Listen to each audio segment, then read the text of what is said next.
देखो मेरे को टाइम पास करना नहीं है, मैं आप सभी को पहले ही फर्स्ट में बोल दे रहा हूँ, अगर वीडियो आपके पास गया है तो वीडियो को शांत मन से आराम से देख लेना, वरना कुत्ता जैसा लफंगा जैसा करना और वीडियो को छोड़ के भाग जाना, तो आपको इथाइल ब्रोमाइड कभी भी बनाना नहीं आएगा, जिंदगी में लिख लो। समझ रहे हो?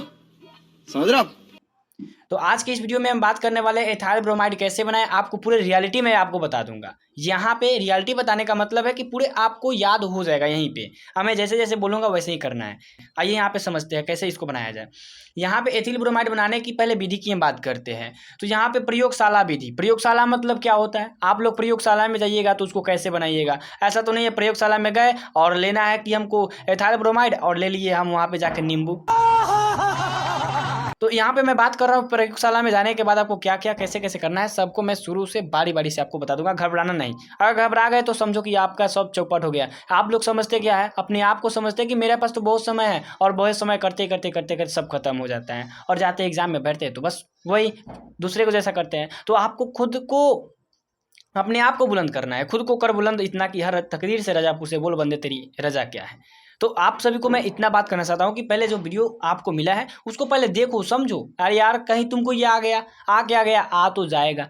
तुम जिसका तलाश कर रहे थे वो तुमको मिल गया है, तो आप लोग वीडियो को शुरू से अंत तक देखना। ज़्यादा भाषण करना मेरे को अच्छा नहीं लगता है, आप यहाँ पे समझो।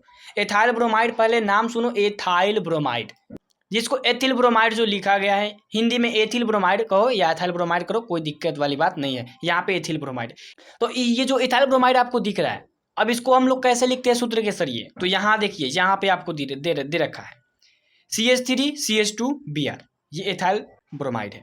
देख के घबराना नहीं, आइए यहाँ पे देखते हैं प्रयोगशाला विधि। प्रयोगशाला में एथिल ब्रोमाइड बनाने के लिए एथिल अल्कोहल और सांद्र सल्फ्यूरिक अम्ल के मिश्रण में पोटेशियम ब्रोमाइड डालकर मिश्रण का श्रवण करते हैं तो एथिल ब्रोमाइड बनता है। इतना आपको याद अगर नहीं हो रहा है ना, आइए इससे समझते हैं, इससे समझते हैं कि कैसे आप लोग याद कीजिएगा, और मैं इसके जरिए से इसको याद करा दूंगा। पहले मेरा गारंटी है, पहले वीडियो को देखो। KBr, इसको बोलते हैं पोटेशियम ब्रोमाइड, के मतलब पोटेशियम, Br मतलब ब्रोमाइड, ये आप लोग जानते हो। पोटेशियम ब्रोमाइड अभिक्रिया करे सल्फ्यूरिक अम्ल H2SO4, अरे तुम 10th क्लास से पढ़ते पढ़ते आया है H2SO4 आज तक याद नहीं हुआ है, और नहीं याद हुआ है तो छोड़ दो पढ़ाई, कुछ नहीं करो। H2SO4 सल्फ्यूरिक अम्ल, ये दोनों अभिक्रिया करेगा, यहाँ देखो KHSO4 बनाएगा और एक HBr बनाएगा। अब HBr, अब देखो पहले बात समझो कि हमको यहाँ पे KBr का जरूरी क्यों पड़ा। KBr का जरूरी हमको इसीलिए पड़ा क्योंकि हमको HBr चाहिए था। HBr लाने के लिए, हाइड्रोजन ब्रोमाइड लाने के लिए हमने सल्फ्यूरिक अम्ल लिया और पोटेशियम ब्रोमाइड लिया। अगर ये आपके दिमाग में थोड़ा चल रहा है तो समझो कि ये तुम समझ गए। हमको चाहिए हाइड्रोजन ब्रोमाइड, हाइड्रोजन ब्रोमाइड के लिए हम क्या करेंगे, तो पोटेशियम ब्रोमाइड और सल्फ्यूरिक अम्ल का मतलब कि क्या करेंगे, हम अभिक्रिया कराएंगे। अभिक्रिया नहीं कराने पर भी हो सकता है, हाँ हो सकता है, अगर तुम्हारे पास HBr रहे, हाइड्रोजन ब्रोमाइड रहे, तो तुम अगर इस अभिक्रिया में नहीं भी रखता है ना पोटेशियम ब्रोमाइड और सल्फ्यूरिक अम्ल, तो तुम्हारा काम हो जाएगा। आइए यहाँ पे जो बना वो यहाँ आइए, अब यहाँ बनने के बाद वो एथाइल अल्कोहल, ये आपको जरूरी है लेना। तो एथाइल अल्कोहल हाइड्रोजन ब्रोमाइड से अभिक्रिया करेगा तो एथिल ब्रोमाइड और जल बना देगा। जल हम लोग का काम के नहीं रहता है, यानी कि तो उसको हटा देंगे और एथाइल ब्रोमाइड को हम लोग क्या करेंगे, रख लेंगे। आइए उसके बाद समझते हैं प्रयोग कैसे करें। तो प्रयोग में सबसे पहले आपको यहाँ पे देखिए, ये चित्र आपको दिख रहा है, पहले आपको चित्र को समझना है। चित्र अगर समझ गए तो सब क्लियर, नहीं समझे तो सब चौपट है। बात पूरे स्पष्ट मैं आप सभी को बता देना चाहता हूँ, इससे ज़्यादा अगर आप उम्मीद रखिएगा किसी से तो वो मिलने वाला नहीं है। आइए समझिए इसको, ये स्टैंड है, दो गो जो दिख रहा है वो स्टैंड है। अब देखिए सबसे पहले आपको क्या करना है, कहना है कि एक गोल पेंदी वाला फ्लाक्स लेते हैं। ये गोल पेंदी वाला आपको दिख रहा है, ये फ्लाक्स है, इसको स्टैंड की सहायता से हम लोग क्या कर दिए, कस दिए है। ये क्या है, एक बक यंत्र है, बक यंत्र है, इसको क्या किए हैं, एक ग्राही से इसको जोड़ दिए हैं। अब यहाँ से गर्म करेंगे, भाप बनेगा, इसमें आएगा, इसमें आएगा और यहाँ से इसमें गिर जाएगा। समझ रहे हो, तो बहुत अच्छा। अभी हम एक स्टैंड की सहायता से बक यंत्र को क्या कर देंगे, सहियार देंगे। सहियारने के बाद ये क्या है, एक पृथकारी क्लिप है। उसके बाद फ्लास्क को क्या करेंगे, बालू स्मग पे रख के इसको क्या करेंगे, हीट करेंगे, गर्म करेंगे, बस अभिक्रिया जैसे जैसे होगा वैसे वैसे अब बात खत्म हो जाएगा। आइए समझते हैं, कहता है 50% सांद्र सल्फ्यूरिक अम्ल को श्रवण फ्लास्क में रखते हैं। श्रवण फ्लास्क ये था, इसमें 50% देखो 50 ml सांद्र H2SO4 और पोटेशियम ब्रोमाइड है। तो कह रहे हैं कि फ्लास्क में लिमिक संयंत्र को जोड़ देते हैं, उसके बाद लिमिक संयंत्र को गराही से जोड़ देते हैं। अभी हमने स्पष्ट बात से अभी बोला है, आप लोगों को अगर ध्यान दिए होंगे तो बहुत अच्छा समझ में आया होगा अच्छे तरीके से। गराही में बर्फ से ठंडा किया गया जल को रखते हैं, यानी गराही जो ये आपको दिख रहा है इसमें ठंडा जल रखते हैं क्योंकि ये गर्म होकर फूट न जाए। आइए उसके बाद क्या करना है, आइए फिर कह रहा है कि फ्लास्क में 30 ml ethyl alcohol, 30 ml ethyl alcohol, बस तुमको यही याद रखना है कि कितना हम एथिल अल्कोहल ले रहे हैं, कितना हम सांद्र सल्फ्यूरिक अम्ल ले रहे हैं।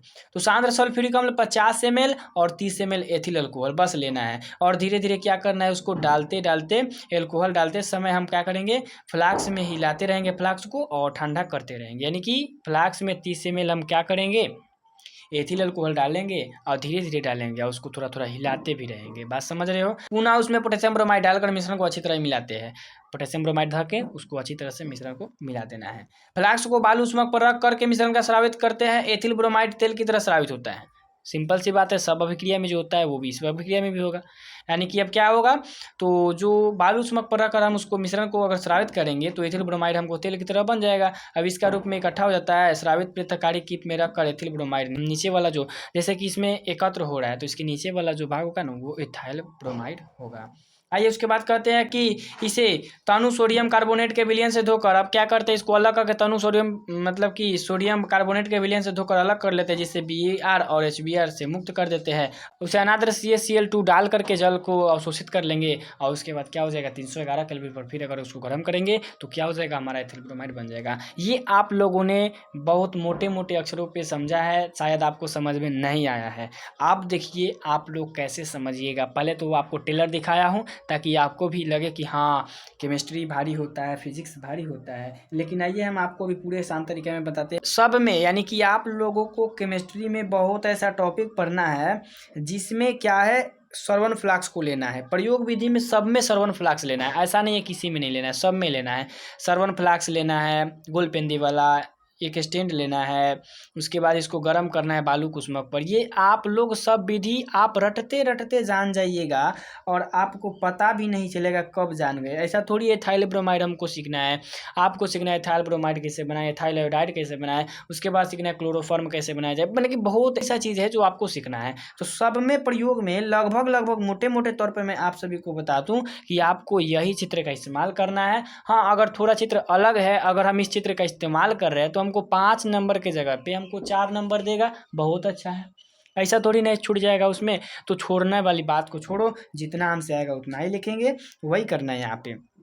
और आपको बस यहाँ पे एक चीज़ देख लेना है, क्या देख लेना है कि इसमें पोटेशियम ब्रोमाइड है, सल्फ्यूरिक अम्ल है और एथिल अल्कोहल है। इतना आप जान जाइएगा तो इतना से आप लोग खुद से इतना आप बना लीजिएगा। जैसे मैं अपने ट्रिक को आजमा करके आज पूरा याद कर लिया हूँ, उस तरह से आप भी अब मेरे ट्रिक को आजमा करके आप इतना को याद कर सकते हैं। क्या कहिएगा, KBr और H2SO4, पोटेशियम ब्रोमाइड और सल्फ्यूरिक अम्ल लेते हैं। अगर 50 ml के जगह पे 10 ml और बढ़ गया, मान लो कि 60 ml हम कह दिए, तो क्या खराब कर दिए, थोड़ा सा तो इधर उधर होगा ही, लेकिन हमको आ तो जाएगा। और अगर नहीं, अगर आपको समझ में आ रहा है तो आपको रटना है तो आप जा करके रट सकते हो, हम उसमें कोई माना नहीं करने वाले। हम कौन होते हैं आपको माना करने वाले, हमारा जो काम था हम लोग कर दिए और आप लोगों का जो काम है वो आप करिए। तो मैं उम्मीद करता हूँ कि आपको इस वीडियो से बहुत सीख मिला होगा। और एक क्वेश्चन की तो बात छोड़ो, आप कई क्वेश्चन जो याद करते हो सबका सीख मिला होगा। हाँ ना जाने ये आया कि ना आया ये तो आप जाने, हम तो जान रहे हैं कि हमारे हिसाब से आ गया, लेकिन आ रहा है कि नहीं जाने वो आप जानेंगे। लेकिन ये मैं आपको गारंटी के साथ कह सकता हूँ, ये आपको इतना सारा याद नहीं हुआ है, बल्कि ये याद हो गया है कि आप लोगों को क्वेश्चन कैसे याद करना है और कितना हमको स्पष्ट रूप से पूरा 100% में 100% मार्क्स कैसे लाना है। ये यहाँ पोटेशियम ब्रोमाइड, सल्फ्यूरिक अम्ल और एथिल अल्कोहल, बस इतना आप याद रखना। इतना रिएक्शन याद करने में आपको 10 से 20 मिनट लगेगा। अरे बहुत हम कह दिए 10 से 20 मिनट, 10 से 20 मिनट में अगर आपसे उतना में भी हो जा रहा है ना, ये बहुत है। यही रिएक्शन जो आपको प्रयोग करा देगा और प्रयोगशाला विधि भी करा देगा। तो मैं उम्मीद करता हूँ कि आप सभी को बहुत शानदार तरीके से समझ में आया होगा। अगर आपको वीडियो अच्छा लगा होगा तो वीडियो को लाइक करना और अपने दोस्तों के पास भी शेयर करना, ताकि वो भी समझ सके क्वेश्चन को कैसे याद किया जाता है। तो इसी के साथ मिलेंगे अगले वीडियो में। अगर मेरे चैनल पर नया हो तो चैनल को सब्सक्राइब जरूर कर देना, ताकि आपको बहुत शानदार क्वेश्चन आपके पास मैं देता रहूँ। मिलेंगे अगले वीडियो में, तब तक के लिए जय हिंद, जय भारत।